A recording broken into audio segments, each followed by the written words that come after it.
Hey everyone, it's Professor Johnson here. I'm going to try to teach you a little local history about Calais, Maine. I'm a baby boomer. I grew up in Calais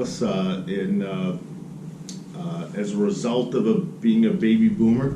There were a lot of us here in 1975, so many that we had to have two schools in our 5th through 8th grade. We had to have the parochial school and we had to have the grade school in Calais. And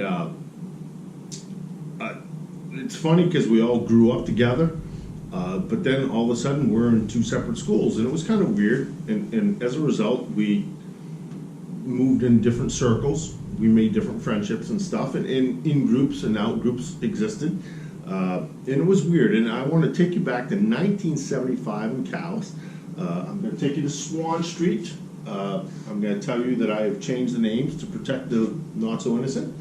And I'm going to start with George, okay? Now, George was the biggest, toughest kid in the school, in the area. You didn't mess with George. If you messed with George, there's a good chance you were going to get hurt. So people try to stay away from George. On a scale of 1 to 10, I'm going to give George a 10 because he was the biggest, toughest, roughest guy going. Now, a couple houses down from George was Frank.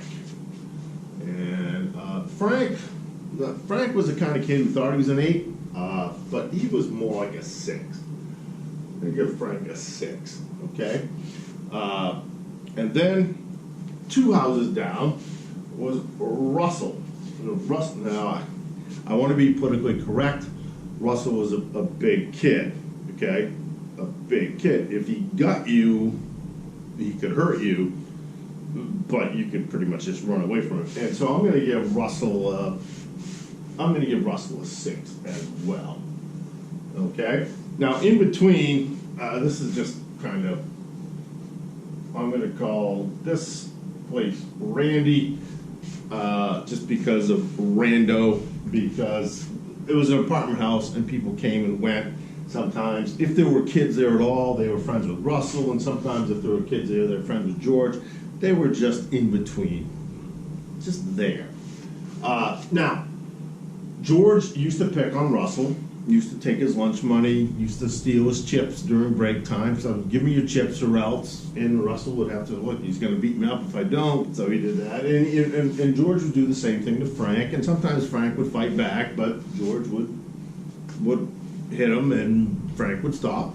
But finally, Frank and Russell got together and they said, "Are you tired of George picking on us?" And they realized that if they worked together, that George couldn't hurt them anymore. So Russell and Frank made an arrangement where if George hit them, hurt them, bullied them in any way, they would work together to defend themselves. And George figured this out. He started, trying to bully them, and the guys weren't taking it anymore. And so George was like, "What's up?" And he realized that they were now working together. And George actually got scared because he knew that Russell and Frank working together, they could take him out. So he wanted to make a friend. So on the other side of Swan Street was Artie. And Artie was a really talented, tough kid. I think he started smoking about the time he was 9. And he petered out, okay? So by the time 1975 rolls around, when we're 13-ish, Artie's maybe a 4. All right? So, but now George and Artie make an agreement that if Russell and Frank go after George, then Artie and George are going to go after Russell and Frank. And now the balance has turned back to George and Artie. Now there are other people involved. They didn't all necessarily live on Swan Street. Frank had a friendship with Bill. Now Bill lived over, if you're from Calais, you know Spring Street. Bill lived over on Spring Street. And the thing about Bill was that he wasn't all that tough and strong and big. He was okay, but he had the greatest bike in town. Now you gotta realize, for you young guys, it's 1975. We didn't have 10 speeds. Most of us rode buzz bikes, which were just bikes without gears and things like that. But Bill had a 5-speed bicycle, and it was amazing. Bill's family had money. And between Bill's ability to fight, which was cool, and his bike, which was amazing, all Frank had to do was call Bill, and bam, Bill could be there in a heartbeat to help out. So I'm going to give Bill a 4 and a 4 because of that amazing bike that he had. Okay? So now here's where it gets complicated. Frank and Bill are friends. Bill hates Russell. Just hates him. So, but because Frank and Bill are friends, and Frank and Russell are friends, now Russell and Bill are connected through Frank. And all of this should have, could have gone away if it wasn't for Stevie. Oh, Stevie. Stevie actually lived in a camper trailer behind Artie's house. They share the same driveway, actually live in a camper, and again, I know people have tough times and stuff, but Stevie's situation was bad.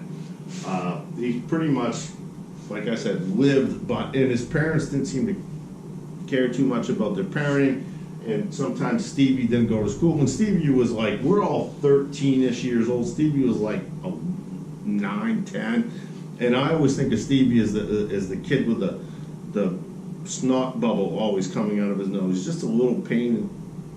Anyway, on a scale of 1 to 10, I'm gonna go ahead and give Stevie a 1, but that's an exaggeration. Okay. Now Stevie didn't always go to school every day, and Artie would leave his toys out on his back porch, and when Stevie didn't go to school, Stevie would play with Artie's toys, and Artie would tell him, stop playing with my toys or else, and Stevie wouldn't go to school, and then he'd play. Well, then one day, Stevie stayed home from school, and he went up on Artie's porch, and he found Artie's G.I. Joe with a Kung Fu grip. Now, we all had G.I. Joes because we were baby boomers, and as baby boomers, we were taught that you had to know how to kill communists. We didn't know why, but that's what we were taught. So G.I. Joes typically had this, that was, so you could hold a rifle to kill communists. Well, G.I. Joe, the Kung Fu grip, had little rubber fingers. He could hold on to things, and he could do, and they were awesome, and they weren't cheap. Okay, so one day Artie went to school, and Stevie went up on Artie's porch and took his G.I. Joe with a Kung Fu grip, and he broke them. And G.I. Joes had this big rubber band in the back of them, and once that rubber band was gone, G.I. Joe was useless. You could glue him back, but he was no longer a G.I. Joe once that. And, well, Stevie broke Artie's G.I. Joe with the Kung Fu grip. Artie came home and said, Stevie, what'd you do with my G.I. Joe, the Kung Fu grip? And Stevie said, well, I broke it. And Artie said, dude, by Friday, I need either a new G.I. Joe, the Kung Fu grip, or $15 US, which in 1975 was a lot of money. And Stevie did not have the ability to do either one of those because he lived in a camper trailer behind Artie's house. So days go by, Friday hits, Artie says, Stevie, where's my G.I. Joe, the Kung Fu grip?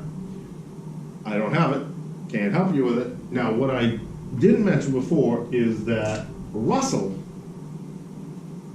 and Stevie were cousins.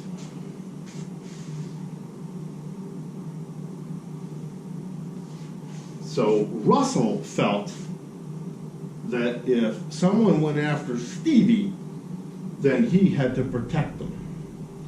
So when Artie told Stevie, I want my G.I. Joe to come from grip or I'm gonna pound you, when Friday came, Stevie couldn't give Artie the G.I. Joe the Kung Fu Grip. Artie basically said, I'm going to come at you now, Stevie, and I'm going to punch you in the face, which made Russell decide that I've got to go protect my little cousin, Stevie. Now, George's job is to protect Artie. Now, one might think that George would go after Russell because Russell was going after Artie. But George isn't stupid. George knows that if he goes after Russell, Frank is going to go after him.